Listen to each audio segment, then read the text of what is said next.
YouTube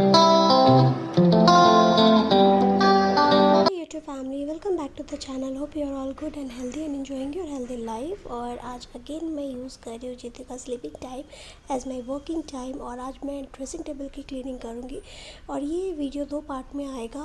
अपर dressing table को मैंने किस तरीके से ऑर्गेनाइज़ किया है और लोअर ड्रेसिंग टेबल को किस तरीके से किया है। तो इन शॉर्ट आज का ये ब्लॉग पर्टिकुलर बैंगल ऑर्गेनाइजेशन से रिलेटेड रहेगा। बैंगल, ज्वेलरी, ईयरिंग्स वगैरह मैं कैसे ऑर्गेनाइज़ करती हूँ। तो यहाँ पे मैं पुराने कपड़े जैसा कि आप लोगों के साथ शेयर किया है कि मैं जो भी करके पुराने कपड़े होते हैं उसी को यूज़ करती हूँ डस्टिंग के लिए। तो यहाँ पे मैं अच्छे से पहले डस्टिंग करूँगी, फिर ऑर्गेनाइजेशन का काम करूँगी। जीतू अभी सो रहा है तो फटाफट से मुझे काम निपटाना है। और अभी नासिक का क्लाइमेट बहुत ही अच्छा हो गया है। धीरे धीरे दिवाली आने तक ना मेरा सारा क्लीनिंग का काम कंप्लीट हो जाएगा, फिर वही साइकिल चलता रहेगा। ये सभी के साथ होता है। तो लोअर जो ड्रेसिंग टेबल का सेक्शन है ना, वहाँ पे मैं bangles, jewellery, earrings, heavy earrings ये सब रखती हूँ। वैसे मेरे पास बहुत ज़्यादा कलेक्शन नहीं है क्योंकि मैं रील्स वगैरह उतना बनाती नहीं हूँ। उतना क्या, मैं बनाती ही नहीं हूँ, मुझे टाइम ही नहीं मिल पाता सच बताऊँ तो। ये एक ऑर्गेनाइज़र है जो मैंने डी मार्ट से लिया था बहुत पहले, 399 यानी 400 का है। तो इस पर मैंने सारे इयरिंग्स और ज्वेलरीज जो मेरे पास है आर्टिफिशियल वो सब रखी हुई हूँ। वैसे तो ऑर्गेनाइज है बट फिर भी एक बार और ऑर्गेनाइज़ करूँगी तो पता चल जाता है कि मेरे पास क्या कलेक्शन है, नहीं है। क्लीनिंग का काम हो जाता है। और मेरी सारी ज्वेलरीज 10 साल पुरानी भी हैं तो भी नई रहती है। तो उसके पीछे का क्या रीज़न है वो सब मैं आप लोगों के साथ शेयर करूँगी। तो सबसे पहले मैंने सारा डस्टिंग कर लिया स्टोरेज बॉक्स का। इस तरीके से मैंने एक में 2 बॉक्स लगाया है। ये सोन पापड़ी के बॉक्स का डब्बा है तो उसमें मैंने भी इयरिंग्स रखे हैं। और साथ में इस तरीके से जो इयरिंग्स के पॉली बैग्स होते हैं मैं उनको फेंकती नहीं हूँ, उसी में करके रख देती हूँ। इस तरीके से ना आपस में इयरिंग्स मिक्स नहीं होते हैं या घर्षण क्रिएट नहीं होता है जिसकी वजह से ख़राब नहीं होता। और इस तरीके से रबर बैंड लगा के रखी हूँ ताकि पेयर ईजिली मिल जाए। कभी कभी ना पेयर ही नहीं मिल पाता है तो बड़ी प्रॉब्लम हो जाती है। ऑर्गेनाइज़र के एक सेक्शन में मैंने 2 सेक्शन क्रिएट कर दिया, इससे सिस्टमेटिक और ऑर्गेनाइज अच्छे से रहेगा। साथ में ये ज्वेलरीज वगैरह हैं जिसमें बहुत सारे नए हैं, बहुत सारे पुराने हैं, तो उनको भी मैंने इस तरीके से ऑर्गेनाइज़ किया हुआ है। जो कि पॉली बैग्स जिसमें आते हैं उसमें ही मैंने रख दिया तो बहुत ही अच्छे से सिस्टमेटिक रहेगा और ईजी हो जाएगा मेरे लिए ढूंढना रखना। और इतने सारे मेरे पास बैंगल है। हमारे बिहार में तो लहठी चलता है, आपको पता ही होगा, तो लहठी का कलेक्शन बहुत ही ज़्यादा है। साथ में मेटल की भी चूड़ियाँ हैं और सीप की भी चूड़ियाँ हैं। ये टाइप के जो बैंगल के बॉक्स होते हैं ना, जो चूड़ी लहठी वाले के पास होते हैं, तो आप उनसे जब मांगेंगे ना तो आपको आराम से देंगे। और ये बहुत ही अच्छा ऑर्गेनाइज़र का काम करता है फॉर बैंगल ऑर्गेनाइजेशन।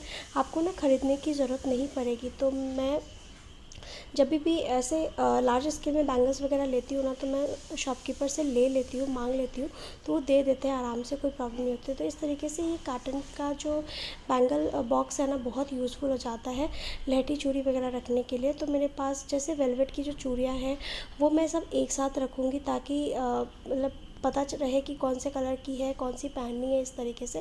तो यहाँ पे सारी वेलवेट की चूड़ियाँ मैंने ऑर्गेनाइज़ कर दी हैं, साइड बाय साइड भी आ गया है।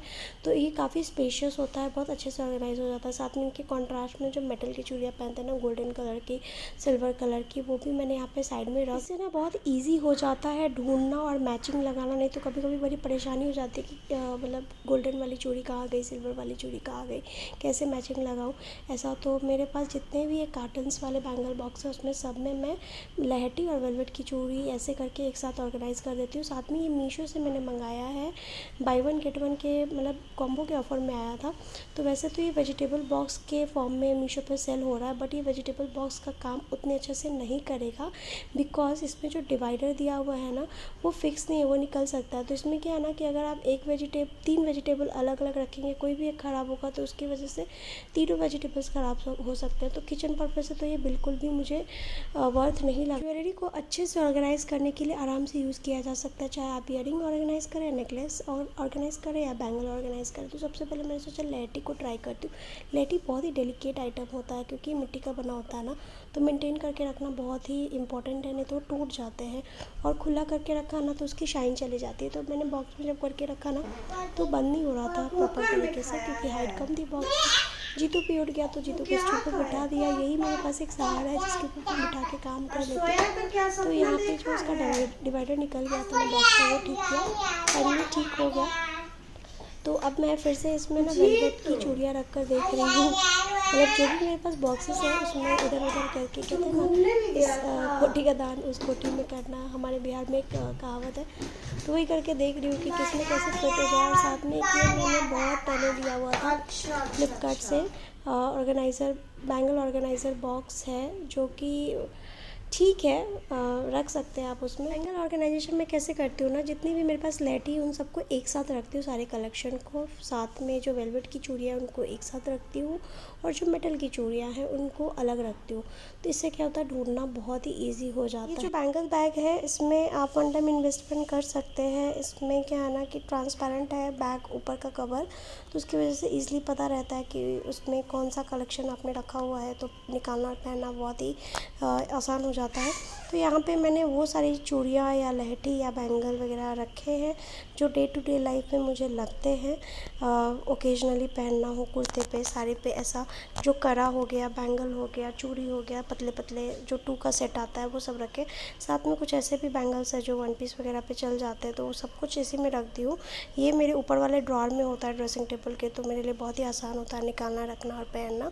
साथ में जीतू कुमार को ना स्टूल पे पसंद नहीं आ रहा था, वो अकेला पड़ गया था।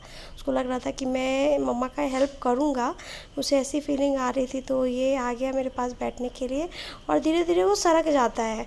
सरकते सरकते वो अपना ही काम चालू कर देता है, फिर आके बैठेगा। उसको सब कुछ देखना है, सब कुछ ऑब्ज़र्व करना है कि मम्मा क्या काम कर रही है, नहीं कर रही है, वो मुझसे छुपा के कोई काम तो नहीं कर रही है। तो ये मेरा ड्रॉअर है, तो इसमें ये जो बैंगल बैग है ना, मैं ये रखूँगी इसमें। इसके अलावा कुछ और नहीं आ सकता है, तो आराम से ये निकालना और रखना मेरे लिए इजी होगा। और सबसे इम्पॉर्टेंट है जीतू के पर्पज़ से, क्योंकि जीतू इसको नहीं निकाल पाएगा, वो ड्रॉवर को खोलते बंद करते रहता है इस वजह से। और नीचे का जो सेक्शन है इसमें मैंने स्टोरेज बॉक्स, जितने भी लहठी का कलेक्शन हेवी वाले हैं वो सब रखते हैं, जो बहुत रेयरली यूज़ होते हैं। और साथ में अब मैं ये ज्वेलरीज़ वगैरह ऑर्गेनाइज़ करने का तरीका बताऊँगी। जब भी हम ज्वेलरीज़ खरीदते हैं तो साथ में ये बॉक्स फ्री में मिलता है। तो अब इतने सारे बॉक्सेस रखना तो बड़ा मुश्किल है। 8 से 10 बॉक्सेस में ज्वेलरीज रखी हुई, तो सबको निकाल कर मैं एक साथ रखूँगी और सारे बॉक्सेस को खाली कर दूँगी, जो कि वेजिटेबल वगैरह ऑर्गेनाइज़ करने में काम में ले सकती हूँ या किसी और फॉर्म में यूज़ कर सकती हूँ। तो सबसे पहले ये जो एक्चुअली ये सब अभी नया ही है, मैंने यूज़ एक बार भी नहीं किया है। तो सब ज्वेलरीज को निकाल कर इस तरीके का जो ट्रांसपेरेंट पॉलीथीन होता है ना, जो ज्वेलरीज में ही आते हैं, उसी में रखूँगी। और एक चॉकलेट टॉफ़ी का फॉर्म दे दूँगी और दोनों साइड से रबर बैंड लगा दूँगी। इस तरीके से ज्वेलरीज प्रोटेक्टेड भी रहेंगी और ट्रांसपेरेंट है, तो आराम से दिखेंगी भी। बहुत अच्छा टाइप का ऑर्गेनाइज़र का काम करता है। जब आपको पहनना है आराम से निकालो, फिर इसी तरीके से आप फोल्ड करके रख सकते हैं। ज्वेलरीज़ को एक साथ रखने से ना क्या होता है ना, आपस में वो मिक्स होते रहते हैं, तो घर्षण की वजह से ना उनका शाइन और नग वगैरह निकल जाता है। तो इस तरीके के ही बैग्स में मैं रखती हूँ और यही प्रेफर करती हूँ। अब इसी बॉक्स में मेरे सारी ज्वेलरीज़ आ जाएंगी, कम से कम 8 से 10 ज्वेलरीज़ तो आराम से आ जाएंगी। इस तरीके से मेरा लोअर ड्रेसिंग टेबल का क्लीनिंग और ऑर्गेनाइजेशन होगी। और मैं यहाँ पर थोड़ा सा ब्रेक लूँगी और जितना भी एक रायता फैला हुआ है उसको समेटूँगी, सारे कचरा को फेंकूँगी। फिर मैं अपर ड्रेसिंग टेबल को क्लीन करूँगी, ऑर्गेनाइज़ करूँगी, जो कि नेक्स्ट वीडियो में आएगा। तो वो वाला वीडियो ज़रूर देखिएगा, आपको डेफिनेटली पसंद आएगा। बहुत छोटे मोटे टिप्स मैं शेयर करने वाली हूँ। तो यहाँ माँ बेटे मिलके मास्क क्लीनिंग कर रहे हैं। जीतू जितने भी पॉलीथीन बैग्स है, जो भी कचरा है, वो सब उठा कर मुझे दे रहा है।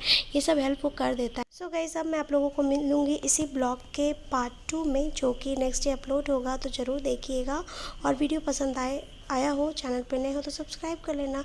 वीडियो पसंद आया तो लाइक शेयर जरूर करना। Bye, take care, see you soon in the next video.